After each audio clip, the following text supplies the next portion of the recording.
उस जमाने में वर्ल्ड कप का ये रूल होता था कि जो भी टीम वर्ल्ड कप जीतेगी तो अगला वर्ल्ड कप उसी मुल्क में कराया जाएगा।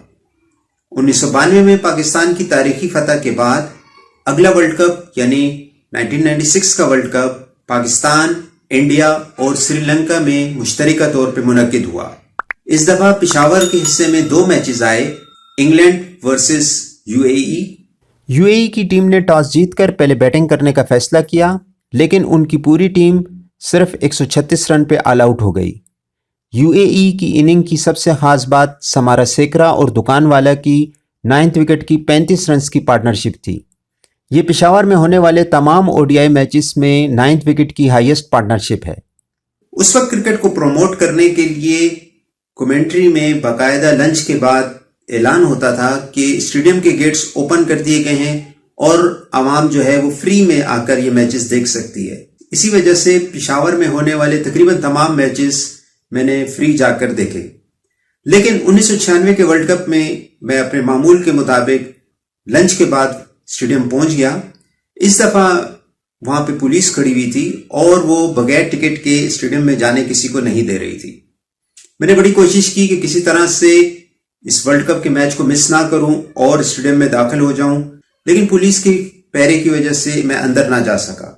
उस वक्त मेरी उम्र भी कम थी और मैं इससे काफी उदास होकर वापस लौट रहा था, तो अचानक मेरी मुलाकात एक शख्स से हुई जिसके हाथ में टिकट्स की कॉपी पकड़ी हुई थी। उसने मुझसे पश्तो में पूछा कि क्या तुम मैच देखना चाहते हो, और मैंने इस बात में सर हिला दिया। उसके बाद उसने कॉपी से एक टिकट फाड़ा और वो टिकट मुझे दे दिया। अब मैं पुलिस को टिकट दिखा के स्टेडियम में चला गया। इंग्लैंड की टीम ने ये स्कोर बआसानी 35वें ओवर में पूरा कर लिया। इंग्लैंड की इनिंग की खास बात उनके ओपनर नील स्मिथ का रिटायर्ड इल आउट होना है। क्रिकेट मैचेस में बहुत कम बैट्समैन रिटायर्ड इल यानी बीमार होने की वजह से आउट होते हैं। नील स्मिथ भी 13वें ओवर में मैदान में ही वोमिट करने की वजह से आउट हुए। स्टेडियम के अंदर जब मैं पहुंचा तो वो वीआईपी टिकट था और वो लाउंज तकरीबन खाली पड़ा हुआ था। नाम का तो वो वीआईपी टिकट था, लेकिन बेसिकली जो सीमेंट के थल्ले थे वहां पर शादी की कुर्सियां डालकर उसको वीआईपी बनाया गया था। उस सेक्शन में सिर्फ एक अंग्रेज बैठा हुआ था जो कि इंग्लैंड का सपोर्टर था। मैं उसके साथ जाके बैठ गया और मैंने उससे बातचीत शुरू की।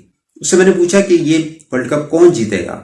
शायद उसने मुझे तपाने के लिए इंडिया का नाम लिया, क्योंकि उसको पता था कि मैं पाकिस्तानी हूं और मैं ये कभी बर्दाश्त नहीं कर सकूंगा कि इंडिया जो है वो वर्ल्ड कप जीते। यूएई एक कमजोर टीम थी और इंग्लैंड के बैट्समैन उनकी ठीक ठाक पिटाई कर रहे थे। मेरे साथ बैठा हुआ अंग्रेज काफी खुश हो रहा था क्योंकि उसकी टीम चौके छक्के लगा रही थी। एन उसी वक्त यूएई के बॉलर ने इंग्लैंड के बैट्समैन को आउट कर दिया।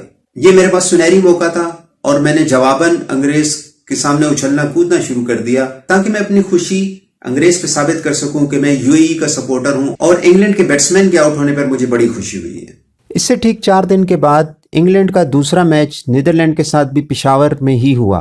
इंग्लैंड ने इस दफा टॉस जीतकर पहले बैटिंग करने का फैसला किया और 279 रन बनाए, जिसमें ग्रैम हिक की शानदार सेंचुरी शामिल थी। उन्होंने 104 रन बनाए और वो नॉट आउट रहे।